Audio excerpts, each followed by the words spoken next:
don't want to sound harsh, but I don't want to work with you if you're not ready, because that's not going to help you and it's not Right. going to help me. And so, we do an assessment and we talk about, tell me about your history. Tell me about what you've tried up to this point. Most people. You're listening to the Plant-Based Eating for Health podcast show. I'm your host, Kathleen Gage. We're here to plant seeds on compassion to animals, your health, and the environment, and topics related to business that align with all three of those areas. Enjoy the show.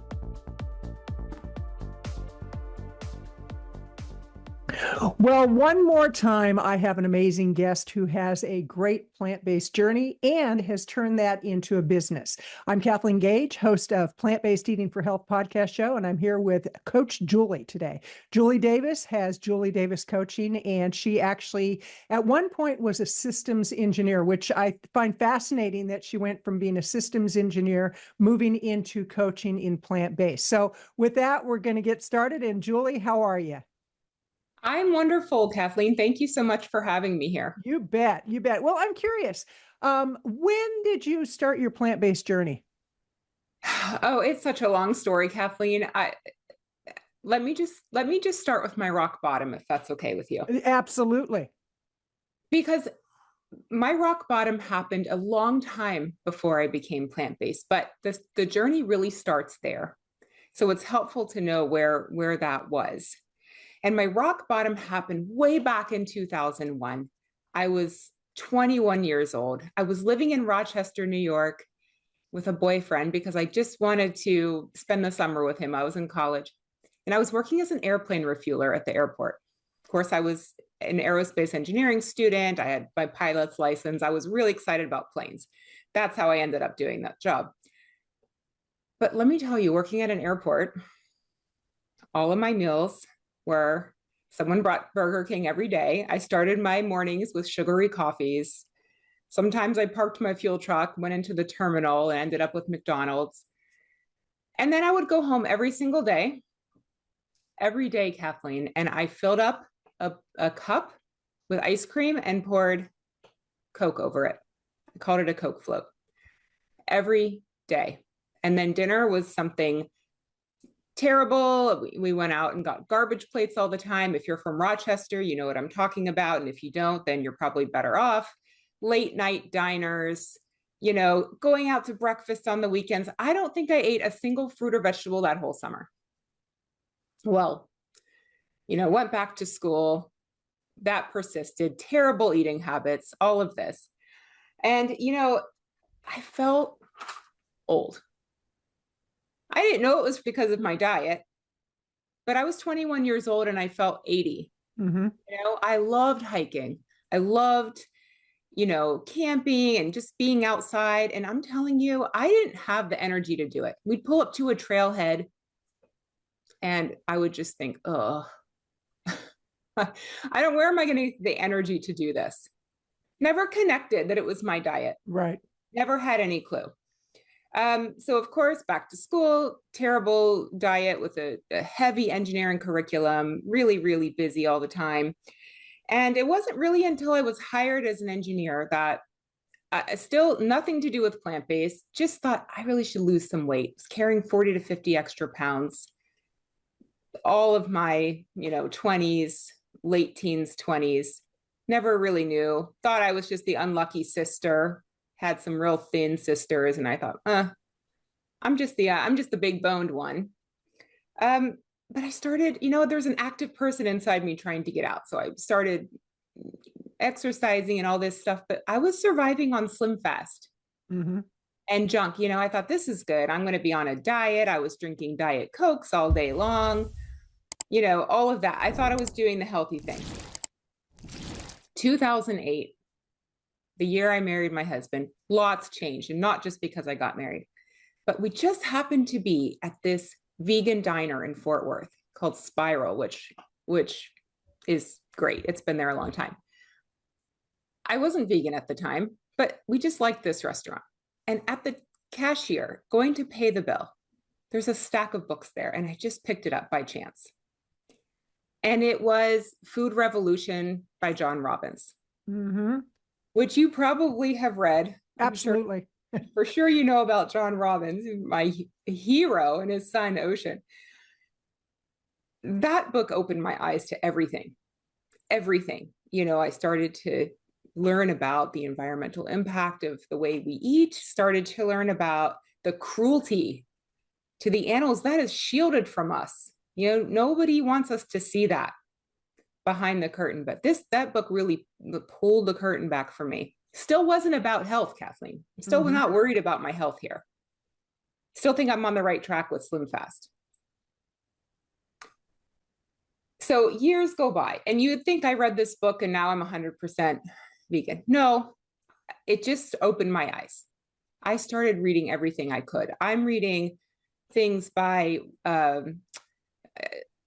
Jonathan Safran Foer, Eating Animals. I started reading Mad Cowboy. This was back when Oprah made some comments, she'll never eat another hamburger again. I was starting to get into the animal cruelty side of it. And it was not until years later, probably during COVID, you had some people saying, oh, I'm stuck inside, I'm going to drink and eat, and they're going to gain 20 pounds. Oh no, I was for sure going to keep my family safe using diet the best I could. So that was pretty much the turning point for me. So for years, I was really being, 80% vegan, 90% vegan, 95, 96%. And then I just hit a threshold and there was no going back after that. What was, you said that COVID really impacted you with changing the eating. Was there a particular book or documentary that opened your eyes even more besides John Robbins' book?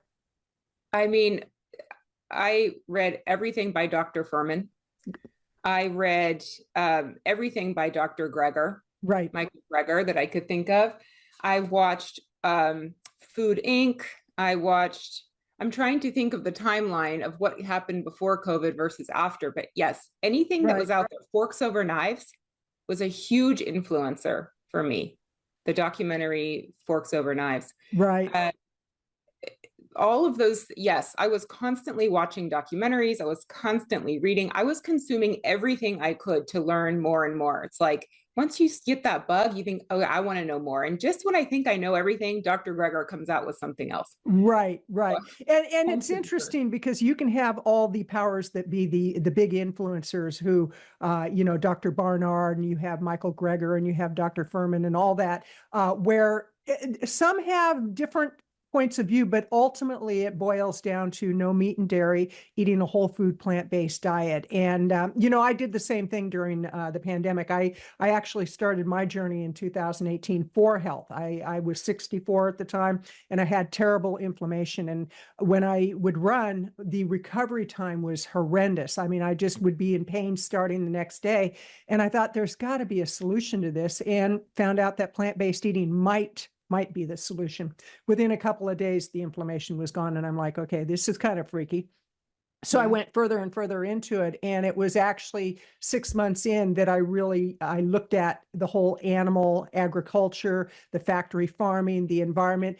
And it's so interesting because I had such cognitive dissonance where I was rescuing animals on the one hand, eating them on the other. And it's like, okay, that something wasn't connecting. So I love the fact that you did so much research, and that's exactly what I did. I just immersed myself in it. And I'm curious, now you said you lost between 40 and 50 pounds. How tall are you? I'm 5'9". Okay. So that's a substantial amount of weight. And, I know for me, I had hit my heaviest point ever when I just gave up on diets. And a lot of it had to do with comfort eating when I was my mom's caretaker and all that. But you started coaching people. Now, did you start immediately going into a business of coaching women? Or was that something that people came to you and said, well, what are you doing, Julie? And what do I need to do? And that emerged into a coaching business, or how did that happen? Yeah, great question, because it's not really a simple answer. I have to back up just a little bit to how I left the engineering field to explain how I got into coaching. So I was an engineer up until 2009 when my first daughter was born, and I was working part-time, and it was just too hard. I thought, no, I can't do this. I'm going to take a chance and stay home with my daughter. So I did that. So I resigned from my job, and that was in 2010. And that's when I was really heavily getting into learning about, more plant-based eating. Meanwhile, my husband's still over here reeling. He doesn't know what's happened. She read this book and our whole lives have changed. So I was a stay-at-home mom for a long time. I had 2 more daughters, and it was not until my 3rd daughter was young that I went back to school for lifestyle health sciences and coaching. But even during that time, like, how did I even get interested in coaching? I was coaching people without realizing I was coaching people. For years, I was always trying to coach my dad. I don't know that he is a willing recipient of my coaching, but I just had this desire to educate and to help.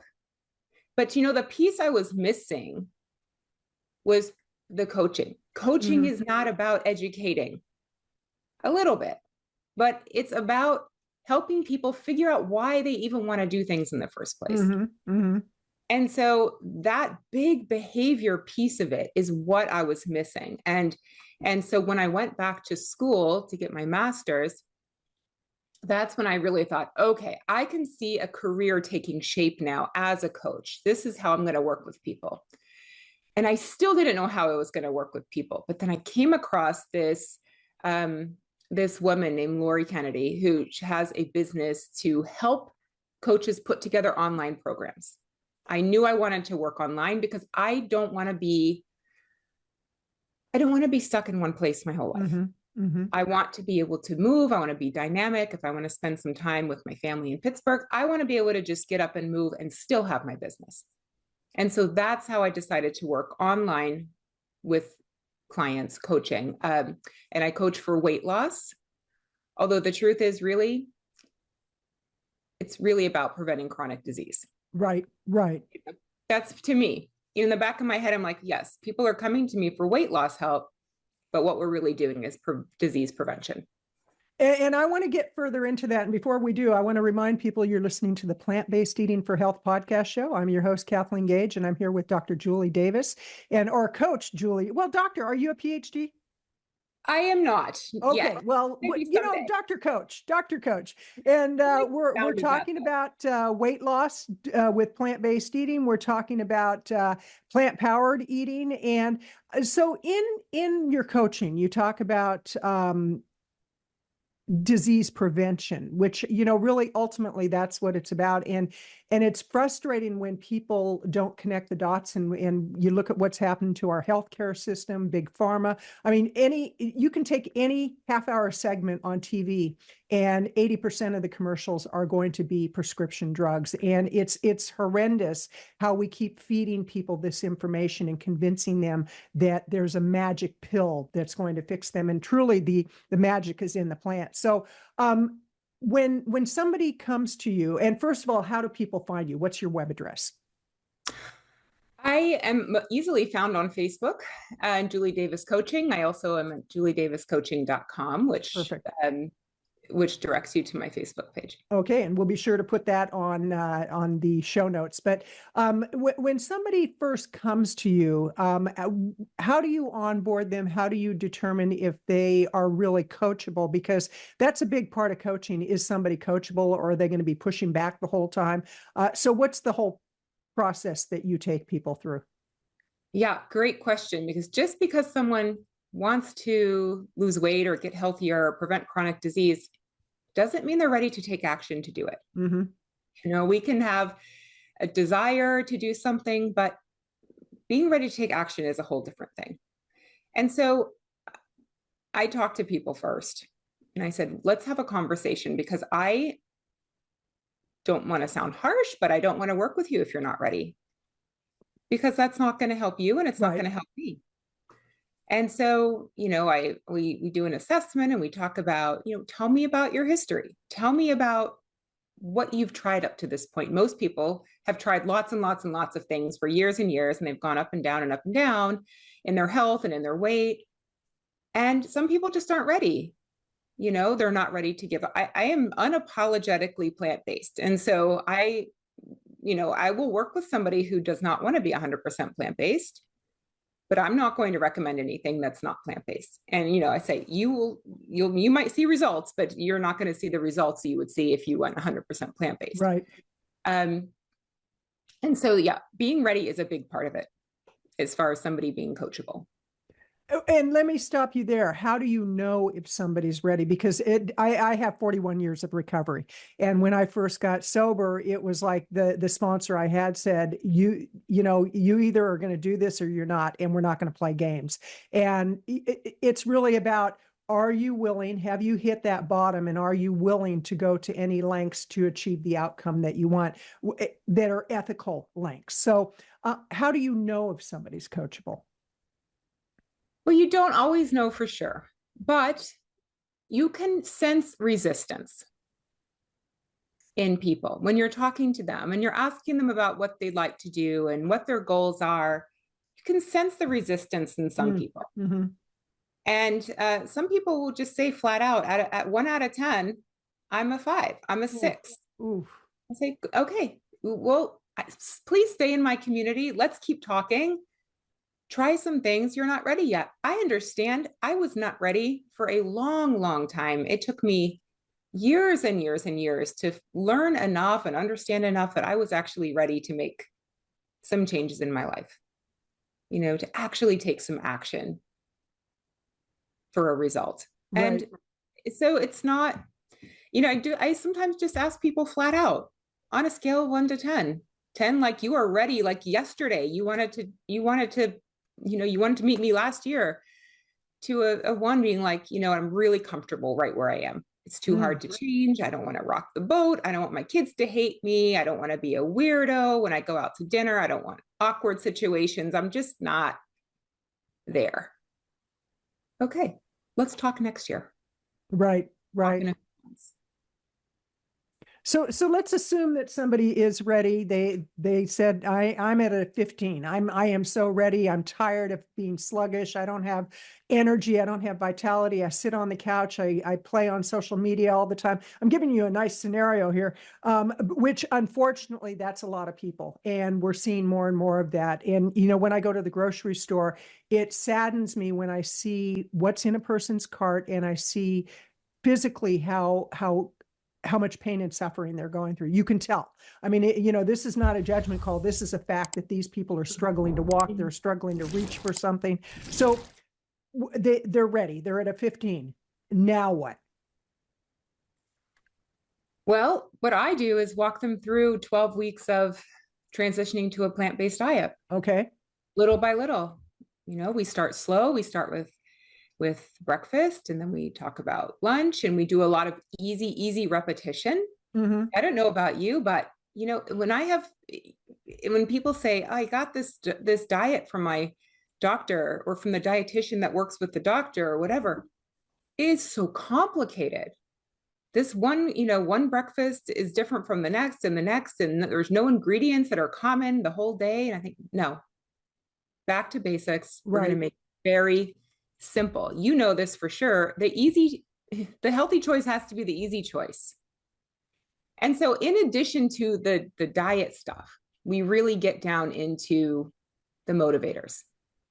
We do a lot of behavior change coaching. Why is it even important to you? Why is it important to lose weight? Okay. You want to look better in your clothes. Why?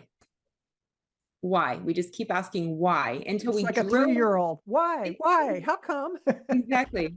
I do sound like a 3-year-old sometimes. I keep saying why, and people get frustrated. But the thing is, if you can't connect to that reason, right, your motivation's going to fizzle out in 2 weeks. Absolutely. Or less.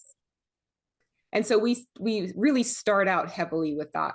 We're kind of bringing in the plant-based eating, and we haven't even gotten anything out yet. I wait until much later in my program to ask you to clean your pantry out, because that's too overwhelming at first. Okay. We start small, and we talk about what are the things in your way? Who is going to support you? Like, let's talk about your barriers. Those are the things that most weight loss programs completely overlook.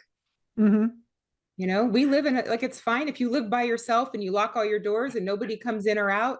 You can do great the second you walk into a restaurant, go out with friends, you go to a wedding, you go to a picnic or a holiday, you're done. Right, right. So with somebody who's in an environment that's not supportive of that lifestyle change, let's say they have a spouse or they have kids or they even have a three-generational household where there's the parent, the person, and then their children, and most of the people there are carnivores and they have no intention of changing. If anything, they're giving a lot of pushback. How do you coach somebody on that? Because that's a reality that most people live with. Fortunately, in my household, it's not a 100% vegan household, but there has been many conversations around why it's important for me not to have meat cooked in the house, and and also to respect the fact that not everybody is going to jump on board the plant-based lifestyle. So how do you support somebody or coach them through an environment that is not conducive to being plant-based? Well, it is hard because, as you just touched on, there's so many things. Like, first of all, once you learn, when a person, maybe someone I'm coaching doesn't, maybe they want to lose weight, but they don't know, they didn't watch all the documentaries or they didn't read all the books. They don't know all the things about factory farming and whatever. So that might be a different situation. But once you know all that, it's really hard to see people overlooking it. And it's Right. not their fault. They may not know. It's not their fault. You see what we're surrounded by in our society, everywhere we look. What I tell people is it's okay to live with that discomfort because you are going to go into situations. And when people see what you're doing, a lot of times they get indignant about it or upset. And why is it? Is it because they're really upset about what you're doing? Or is it because it's a reflection on them? Right, right. Maybe they are uncomfortable with what they're doing now that they see, oh, there's someone else doing something else. What on a practical, from a practical standpoint, well, I teach that you need to always have a plan. Do not go to a restaurant or do not go to somebody's house or do not go to a holiday event unless you have a plan with what you're going to eat there. And you can even practice what you're going to say to people. Sometimes I coach people to say, doctor's orders. Right. How are you going to argue with that? My doctor recommended I do this because my cholesterol's too high, or whatever you have to do. It's amazing when you come at it from a medical perspective. All of a sudden, people are very respectful of it. Where if you say, "Oh, I because of the animals," they're like, "Oh, you're so sensitive," and it's like, no, and so when you say, "Well, I've got a heart condition," and I've used that one where I've got a heart condition, and it breaks my heart to think what happens to the animals. I don't tell them that, but it works, and it's so interesting because myself in my situation, my doctor at one point a few years ago said, "You need to lose weight. Your cholesterol is going up. You're going to have a heart attack or a stroke. You're not a young kid anymore." And I was indignant. It's like, "Oh, how dare you?" And she said, "If you don't do something, we're going to put you on medication." She goes, "We're going to have to. So you make the choice." And I was grateful that she gave me that choice of like, okay, do you want to make the change or do you want to go on meds? And at the time, I knew nothing about how prevalent the influence of big pharma is. And it's kind of like one of those things, once you lift that veil, you're just going, oh my gosh, it's everywhere. It's everywhere. So now you coach primarily women 40 plus, correct? Yes. Why did you choose that demographic in that age group? And it's 40 to what, 60, 40 to 70, 40 to 80? What's kind of the framework on that? Well, the reason I chose 40 is because, I'm 44 and Okay. I want to relate to the people that I'm coaching. Right. Does that mean I only ever want to work with people that age? No, but I wanted to start somewhere and I thought it would be best to be able to relate to people. When you get to that age now, issues about perimenopause are coming up and menopause, and people are thinking, that's the culprit.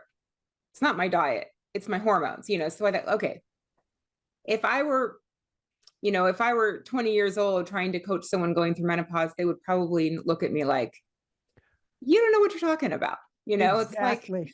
if I never had a baby and I'm coaching somebody through labor, that makes no sense to me. But typically like 40 to 60, 40 to 65, I really think that the answer is the same no matter what your age is.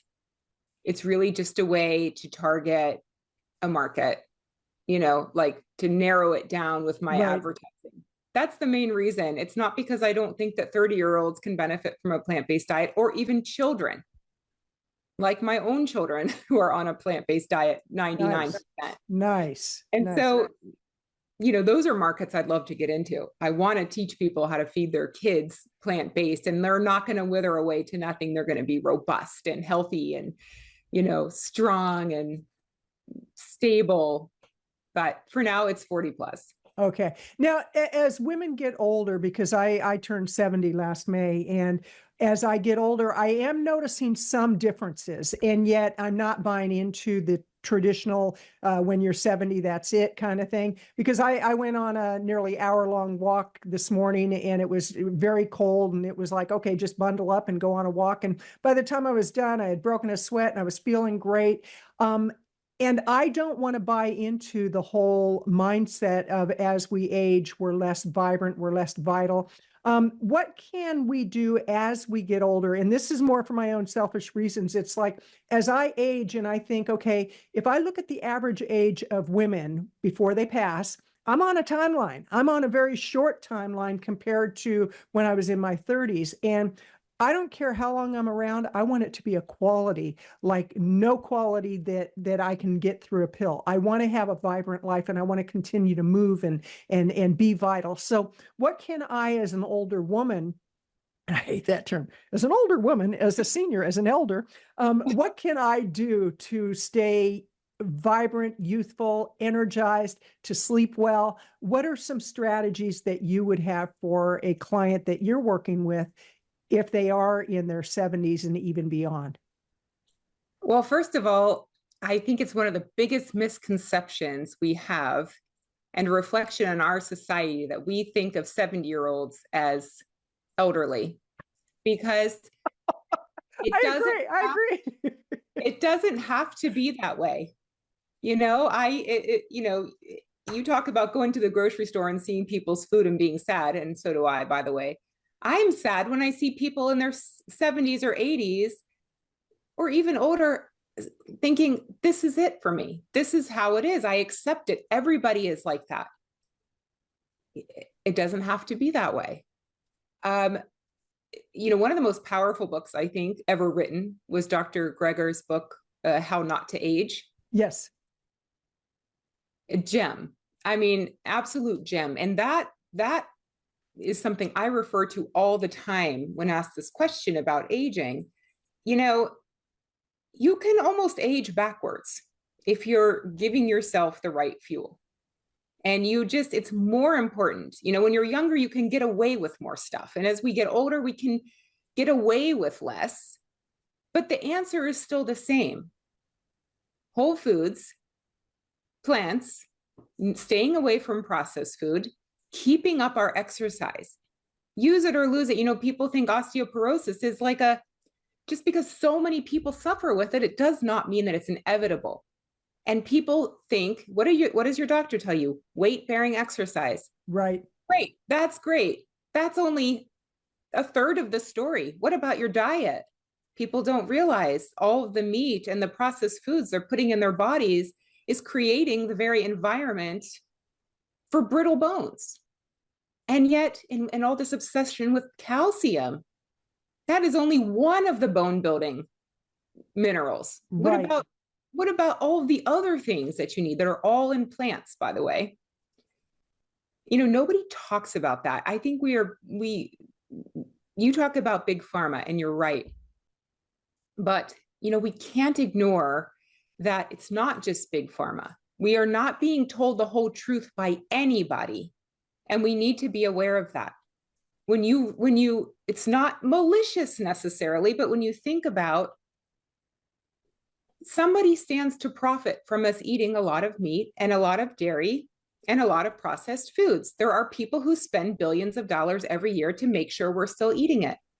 And then you have the government agencies giving us, I hate to use this term, but impotent advice. It's like, choose, mostly plants, everything in moderation, lean proteins. I'm like, no, you just can't flat out say don't eat meat and dairy. You just Right, can't. right. Your campaigns depend on it. It's like your pocket depends on, you got to toe the party line. It's so interesting because I've been watching big name people that are doing commercials for products that are so unhealthy. Travis Kelly, I'm so disappointed that he and his brother are doing a cereal commercial. It's 3 cereals in one, and it's a sugar-based cereal. And I'm like, don't you have enough money and don't you have enough brains to know that what you're promoting is going to make children sick? I mean, and then like Tim Walz, when he goes out and hunts, God bless you that you're a hunter, but do you have to put that in the public eye? I just, I have real issues right now. This is, I go through my periods of judgment, and right now I'm judging the the people that have celebrity that are promoting things that are killing us, literally killing us. So, you mentioned that plants have in it what we need to prevent osteoporosis. Let's talk about that, because that's a very real issue for a lot of people, that as they get older, they start getting the brittle bones, and I feel blessed that in my 30s I was doing bodybuilding. So I have the foundation, and I don't want to lose that. But for a lot of older people, and older, some people say when they're 50, oh, now it's all over. What are the foods and what's in the foods that will help with osteoporosis? Great question. First of all, I don't want to forget to mention there's an excellent book by Amy Joy Lanau. Mm-hmm. She's a researcher, and it's called Building Bone Vitality. Okay. And that's an excellent, excellent resource. And the thing I love most about it is that, bodybuilding will certainly build muscles and bones, but you don't have to be a bodybuilder to build bone. If you take one walk, like you talked about walking an hour this morning, great, that's fantastic. You only need to walk. You only really need to walk 30 minutes, 60 minutes a day at a pretty brisk pace. If you can get some hills in, all the better, to maintain your bone and to build bone. Doesn't have to be crazy. Food wise, we're looking for the things that do have calcium, but also have lots of other nutrients. I think it's something like 17 things you need to build bone. Mm-hmm. And they're all in plants. Like, I'm thinking the leafy greens. Load up on leafy greens. I mean, how many people do you know that actually eat a ton of leafy greens that aren't in the vegan community? I don't know very many. Like, maybe you have a salad a couple times a week. That's not going to do it. Of course, eating fortified foods like soy milk can help, and of course, eating things like tofu that has a lot of calcium. But something else to consider is, what are you not putting in your diet? You're not putting in things that create a big acidic environment in your body. What creates an acidic environment? Meat. Red meat's the absolute worst, but it's not just red meat. Dairy, cheese, the worst. Why? Because it's dehydrated. So everything is concentrated. When these proteins break down in your body, it's like these are amino acids are breaking down, and they're just flooding your system. And this creates a really acidic environment. And what is your body? Your blood pH has to be very, very narrow range, kept in a very narrow range. And your body will do whatever it takes to keep you alive. So you need to you have too much acidity in your blood, it will take from wherever it can to neutralize that. Well, bones are alkaline. That's one place it's going to pull calcium to neutralize your blood. That's a problem. If you want to keep your bones, you need to eat a low acid diet. Interesting. Fruits, vegetables, especially even dried fruits, or like just like the opposite of cheese, dried fruits like raisins are very alkaline. They're very anti-acidic. So even a handful of raisins every day. People are so afraid of raisins. Oh, it's like all this concentrated sugar. It's a super healthy, low acid food that we could be Right, eating to right. protect our bones. Well, it amuses me when people judge a really healthy food as they're chomping on a big Whopper or a Big Mac or whatever they're chomping on, and they're like, "Yeah, that's so unhealthy." And now, do you experience this with your clients where, um, when they're eating unhealthy, people kind of just deal with it? It's like, okay, that's just who they are. The minute they start eating healthy, they're like, oh, they're starting to drop weight. Oh, we're so concerned about you. You know, you're starting to drop too much weight. And, where are you getting your protein? How do you address that with your clients so they know to expect that from people? That's a good question, because you can start to second guess yourself. You know, the good thing is when people do start to lose weight, and they're not just losing weight, they're feeling good, they're sleeping better, they're more clear mentally. So when somebody's like, no, I think you're sick or something's wrong, you're losing all this weight, they're probably like, well, actually, I feel great. Maybe you should Right. try it. Um, but I think you're right. I think people can second guess themselves. And I think just preparing them and saying, listen, this can happen fast. Some people think with some diets, you might be on them for a while before you really notice the big difference. But if you went from standard American to whole food plant-based, you lose weight so fast that if you're on diabetes medications, you have to be monitored very carefully, because it might have to be it might need to be changed within the first week or 10 days or something.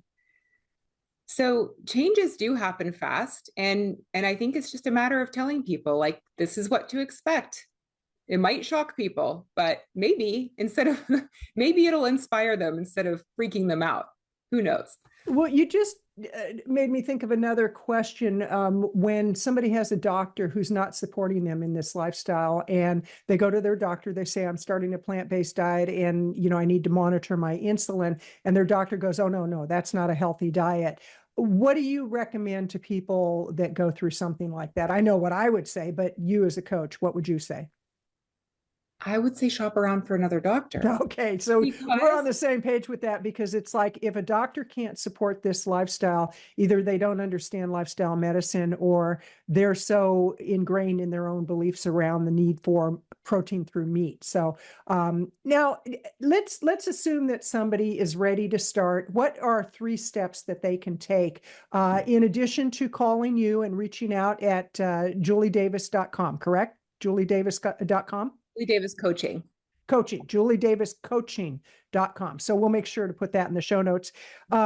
What are 3 simple steps somebody can take to get on the path of healthier eating through plant-based lifestyle? Great question. The very first thing I would say is to make your home environment friendly. You can't control everywhere you go, and you can't control what happens at other people's houses, but you can control what happens at your house. So go through your pantry and don't hide things from yourself because you feel bad about throwing out food when there's starving children in China. Of course, there's starving children everywhere, but you having cookies and you eating cookies isn't going to help that. Like, these are the things we tell ourselves. These are the narratives. Get rid of it. Make the healthy choice, the easy choice everywhere you can. The second thing I would say is cook at home as much as you can. Mm-hmm. Restaurants, even the healthy stuff, what you think. My husband used to go to this salad place and he thought he was doing himself a favor. And I showed him, this has more fat, more saturated fat than a Big Mac. This has more sodium than 2 days worth. And that's still like, 3,000 milligrams of sodium or something crazy. Just things that you think are healthy, make it at home. You can make it healthy at home. If once you go out of your door, you can't control anything. And the third thing is, I would say, is to really start to think about your own motivators your own barriers, who can support you. You know, these are even addressing the myths and the misconceptions that you have. Like you were just talking about protein. I'm never going to be able to get my protein, or I'm going to waste away to nothing, or it's going to be awkward when I go places, or people are going to make fun of me. Start to educate yourself. Mm-hmm. And start to read books. There's a lot of really great documentaries out there. You know, the Eating for Tomorrow is one that just recently came out. It was so good. I mean, I think just getting inspired, Right. is one of the first steps. Okay. Now, your husband, has he noticed a difference since eating mostly plant-based in his energy, in just his focus, in his health in general? Well, you'd have to ask him, but here's what he says. He says, I know I'm healthier because of the food that you make. Doesn't mean he's thrilled about it. Right. When he's outside of our house, he's not going to choose the plant-based thing. You know, he chooses what he thinks is the healthiest choice. Like, for example, fish. Like, how often are we told to eat 2 servings of fish a week? You tell me how long our oceans are going to survive if every human on Earth eats 2 servings of fish a week.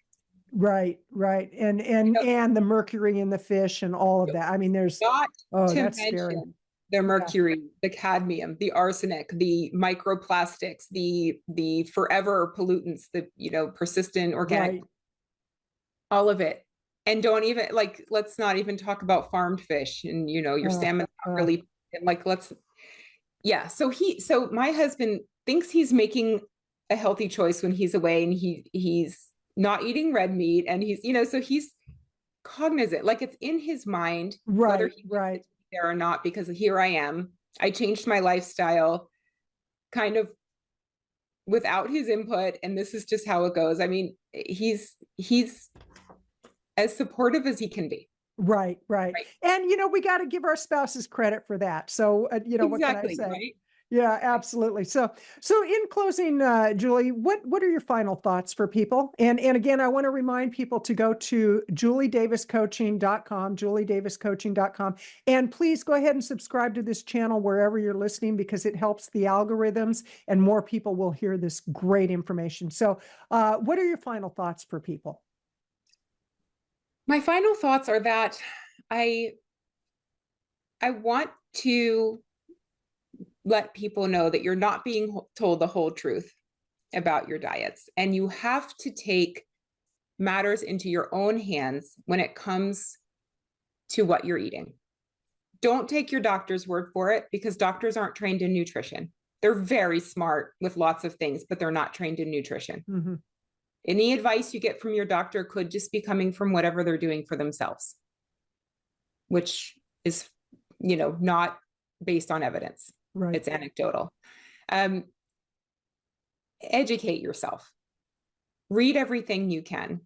Watch everything you can, because there's too much at stake to hide your eyes and say, oh, I just don't want to think about it. Like, I know the animals are, I know, but I'm just going to look over here and I'm not going to think about it. There's too much at stake for our planet. We cannot keep going down this route. Even things like, trying to eat locally produced meat, or more humane meat. One thing I have learned that this is really what I want to leave people with is every animal wants to live. Mm-hmm. Every animal wants to live. No animal, even if they're treated like kings, deserves to die or wants to die. And that changed everything for me, not just not eating meat, but honestly, as silly as it might sound, if I see a spider in my house, I make sure it's safely put outside. It has a job to do, and it doesn't want to be squished under my foot. Right. I mean, so from the smallest being up to the biggest, we all have a purpose here. We all want to live. We all have a contribution, and let's respect that in the choices we make every day. Great closing thoughts. So I just so appreciate, Coach Julie, what you've shared with people today. And for those people that are watching and listening, I encourage you to go to Coach Julie's website, and we'll put that in the show notes. And I encourage you to think about what you're doing on a daily basis. What are you consuming in mind, body, and spirit that is impacting the earth, the animals, and your health in a positive or not so positive way? This is Kathleen Gage. I'm your host for Plant-Based Eating for Health podcast show, wishing you a great, healthy day. Thank you, Julie.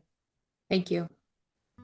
You've been listening to the Plant-Based Eating for Health podcast show. I'm your host, Kathleen Gage, inviting you to subscribe to this channel wherever you're listening or watching the show. And please let your friends know about the Plant-Based Eating for Health podcast show. Live healthy.